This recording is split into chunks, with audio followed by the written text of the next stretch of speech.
Don Bradley, I mean, now you're a coach here, assistant coach. I mean, we saw you last at the Olympic trials, and that was your last tournament. Before we get into the coaching, assess how the Olympic trials went, and obviously not the goal, but knowing that it was your last tournament, did you know going into it? Oh yeah, I knew I wasn't going to wrestle after this year. Um, but I think I am the oldest guy in the national team freestyle, 35 years old. I made the national team, so I thought that was really cool. But just competing against guys like Greg Kirkfleet, Gwizdowski for like the 17th time, Hayden Zilmer for like the 10th time. So I've been wrestling the same guys, but it was just fun to go out on the terms that I wanted to. Just got to wrestle some of the best guys, even Wyatt Hendrickson. So it's like I wrestled 2 or 3 world champions, and it's just like, U20 or U23 champs, and I had a freaking blast. And I want to keep competing selfishly, but as a dad now, I have a son who's 8. My daughter's going to be 7 tomorrow or Friday, and they're wrestling now, and I coach a youth club here in Columbia as well. So it's time for them to take on the Bradley name, and for me just to be a coach. At the Olympic trials, you had a lot of respect for Kirkfleet during the last match. I mean, what was going through your head and knowing that, like, hey, like, this is going to be it during the final time? Actually, I wrestled another match after that. Nobody knows that. I had to wrestle Gwiz for true third, so nobody was really there, and I ended up losing that match like 7-4. Literally, I got off the mat with Kirkfleet, and I thought I was done. They're like, Don Bradley, you're up, and I'm like, oh my gosh. But yeah, it was great to see somebody like that who was the national champ that year, and I got to wrestle him, and I have a lot of respect for him. I've known him since he was a young kid, and it's the same thing with Gable. So when I was when I was like up and coming, I know those guys were at those cadet camps and U17 camps, and I was working with them because I knew those guys were going to be the future, and they are the future now. They're here now, so it was great to compete against them, and hell, I'm just trying to have fun. Now going into the coaching, I mean, how's it been? How's it been officially, being with the team and, Yeah. like you said, club coaching as well? How's it been? It's great, man. This is year 6 here, coaching, and now I've been on staff for full time this is year 3, I think. But I've been full time, but just the name changed. But it's been great, recruiting great kids, representing the school that I went to. And get to coach here is just awesome. I get to work with Coach Smith every day, which I never thought that would ever happen. I'm working with my college coach, and it's kind of cool. When he's running practice, I can tell the guys, I'm like, he's going to show this next, he's going to show this next, because I know the system, I know the way it works. So for me, it's so fun.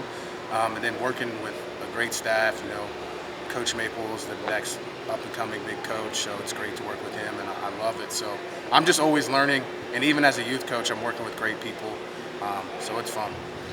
Talk about the team, a little bit of a rough start, but faced some really great teams and had some success. What have you been telling these guys to keep them motivated and keep them going? What's today? December 5th? I try to tell them that the national tournament's in March. So don't dictate what happens now. It's not going to dictate what happens in March. You're just striving to get better, 1% better every day. And that's what I'm trying to tell them.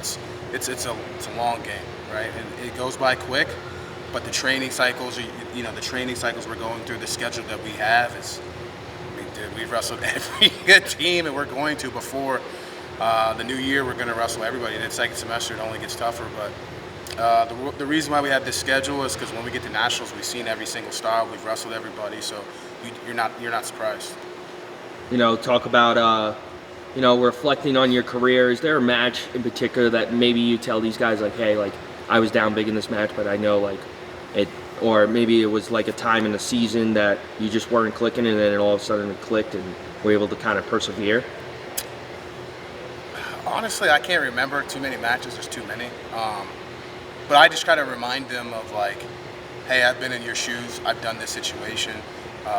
When these guys saw me training last year, this is the first year I'm not actually training with the guys. So the guys who've been here for 5 years, like the Keegans, the Rockies, the Colton Hawks, the Josh Edmond, they've seen me train, and they know that I'm not just telling them something that I really didn't do myself. So I'm not making these guys do a crazy hard workout. Now I'm not going to say I wouldn't do it myself. I've done it, or I've done it with them.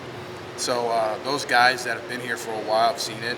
Our young guy like Jared Stoner, who's our backup heavyweight, he was my training partner all year last year, and Zach Elam, and they're like, man, Coach Tom says something, it means something, because I'm wrestling against these guys. I've wrestled Greg Kirkfleet, I've wrestled Wyatt Hendrickson. I've wrestled all these good guys, so I think they understand that I know what it's like to compete at every level.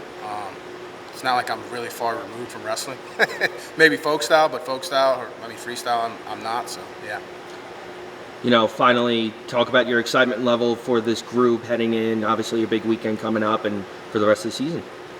I'm just excited to see this group, how they respond. We've had some close matches, but we have not had our full lineup yet. We have not had Noah Certain, or Colton Hawks gets banged up, or Rocky Elam's banged up. It's Cam Steed's banged up. It's like we have never had our full lineup out yet. So those other teams that when we do have a full lineup, it's going to be scary. The way that Coach Smith has built this program, I've been part of the program when it's been down. I've been when it's been up. And we're just getting up, and we have a good group of guys who are freshmen right now that are pushing these upperclassmen. We have Gage Walkers, we have the Aiden Sinclairs, and there's so many more. They can go on and on, but we're going to be great. This is a tournament team. It's not a dual meet team right now because we haven't had our full lineup, but I'm excited for these guys to compete at a big stage tournament and have some fun.